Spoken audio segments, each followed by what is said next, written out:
ఇంతకుముందు డాక్టర్ సతీష్ గారు చెప్పినట్టు ఒక పూట భోజనానికో ఒక దుప్పటి ఇవ్వడానికో ఏదైనా ఒక మెడిసిన్ లేకపోతే ఏదైనా చిన్న సహాయం చేస్తేనో తరతరాలుగా మన పూర్వీకులు పాటిస్తున్న విశ్వసిస్తున్న మతాన్ని కాదనుకొని ఇతర మతాలలోకి మారడానికి భారతీయ సంస్కృతి అంత బలహీనమైనది కాదు. మా సోదరులు అంత స్వార్థపరులు కూడా కాదు.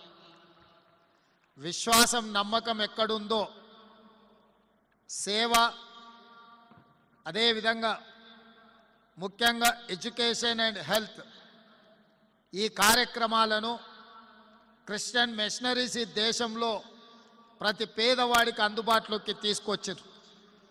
ఈరోజు ఈ దేశంలో ఈ రాష్ట్రంలో అక్షరాస్యత పెరిగింది.